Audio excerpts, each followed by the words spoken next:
안녕하세요, 여러분. 오늘은 일본에서 온 한 여성의 감동적인 한국 여행기를 소개해드리려고 합니다. 그녀는 한국의 매력에 반해 여행을 떠났다가 예상치 못한 여러 사건을 겪고 돌아갔습니다. 이제 그 이야기를 시작해보겠습니다. 네, 안녕하세요. 저는 일본 도쿄에서 온 28살의 미사키라고 합니다. 예전부터 일본의 젊은 사람들 사이에는 한국을 동경하거나 한류의 열풍이 엄청나게 불어나고 있다는 건 다들 아실 겁니다. 저 역시 한국을 그저 좋아하는 소녀의 한 명일 뿐이었죠. 한류 드라마와 한국 음악을 좋아해서 한국에 항상 관심이 많았습니다. 그래서 이번에 큰 도전으로 혼자 한국으로 여행을 떠나게 되었습니다. 한국에 도착한 첫날, 저는 서울의 한 유명한 거리에서 쇼핑을 시작했습니다. 한국 패션은 일본과는 또 다른 매력이 있어서 쇼핑하는 내내 즐거웠습니다. 그러나 뜻밖의 일이 일어났습니다.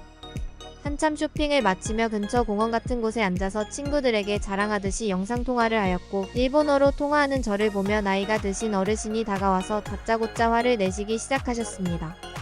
뜻은 알 수 없지만 행동이나 말투가 너무나도 과격해서 화를 내신다는 걸 금세 느끼게 되었던 것 같습니다. 내가 무슨 잘못을 한 건가? 란 생각을 하며 당황해하던 중 한 남성분이 다가와서 어르신과 말다툼을 하기 시작하였고, 어르신과 말다툼을 하던 남성분은 제 편을 들어주시며 상황을 정리해 주셨습니다. 알고 보니 그분은 어릴 적에 할아버지께서 일본인들에 의해서 돌아가셔서 일본인에 대한 안 좋은 감정을 가지고 계셨던 것이었습니다. 다행히 남성분 덕분에 저는 위기에서 벗어날 수 있었고, 그 남성분은 저에게 미안하다며 사과하셨습니다. 그때 저는 마음속 깊은 곳에서 한국인들의 배려심을 느꼈습니다. 일본과 한국의 복잡한 역사가 빠르게 스쳐가며 혼란스러웠지만 그분의 따뜻한 배려는 제 마음을 부드럽게 감싸주었습니다. 그 후 우리는 가까운 카페로 가서 차를 마시며 이야기를 나누었고, 그분은 저에게 한국의 역사를 잘 알고 있어야 한다고 조언해 주셨습니다. 그리고 지금은 아니지만 예전에는 일본에 대한 감정이 나쁜 어르신들이 많이 있으셨고, 그들의 사정도 이해를 한다고 하셨습니다. 그의 진심 어린 말은 제가 한국 문화를 더 깊이 이해해 볼 수 있도록 동기를 부여해 주었습니다. 이 작은 사건은 제 한국 여행의 시작일 뿐이었습니다. 그 후 저는 한국의 여러 명소를 다니며 혼자 여행을 만끽하였습니다. 하루는 명동의 한 작은 레스토랑에서 혼자 저녁 식사를 하던 중이었습니다. 주변에서 들리던 일본어에 귀가 멀어지는 것을 느끼며 혹시나 또 오해를 사지 않을까 걱정이 되었습니다. 그런데 옆자리에 한국인 가족이 저에게 밥을 같이 먹자고 권했습니다. 처음에는 조금 망설였지만 그들의 따뜻한 미소에 안심하고 함께 식사를 하게 되었습니다.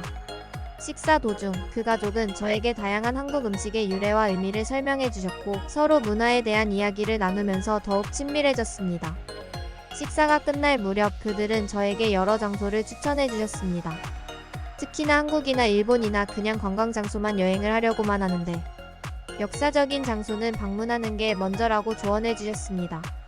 그 후로 저는 여행 일정을 전면 수정하기로 결정하였고, 한국의 역사적인 장소들을 탐방하기로 마음먹었습니다.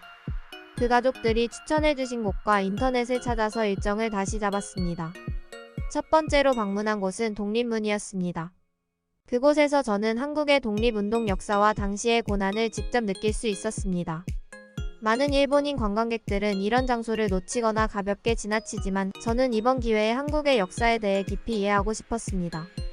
일본의 학교에서는 한국과 일본의 역사에 대해서 전혀 설명을 하지 않습니다. 아마 하지 않아서 제가 직접 배우고 느낄 기회가 없었기 때문이었죠.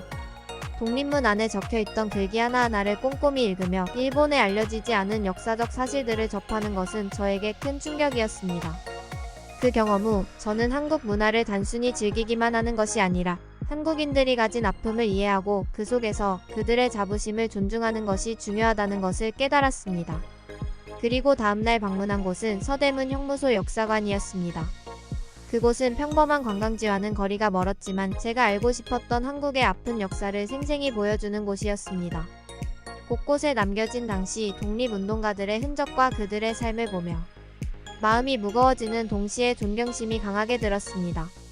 함께 전시를 관람하던 어떤 한국인 부부는 저를 보고 다가와 친절하게 설명을 해주셨습니다.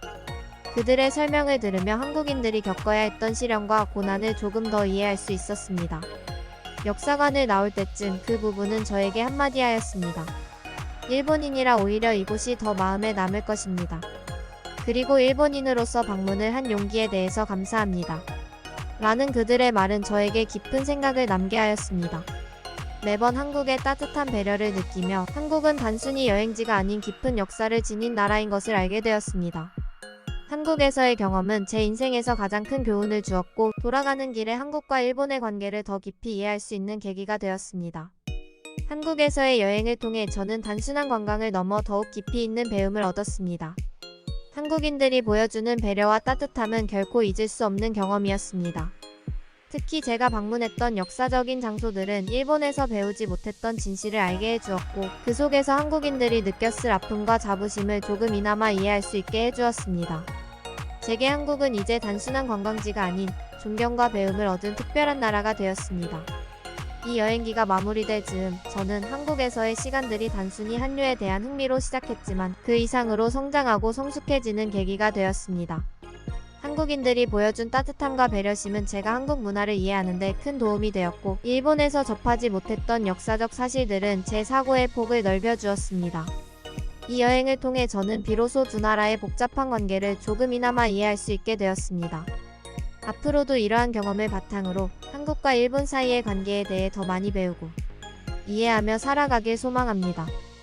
여러분도 이 이야기를 통해 한국의 따뜻함과 배움을 함께 느끼셨길 바라며 지금까지 제 이야기를 들어주셔서 감사합니다. 영상 제작에 있어서 구독, 좋아요, 알림은 큰 힘이 됩니다. 시청해주셔서 감사합니다.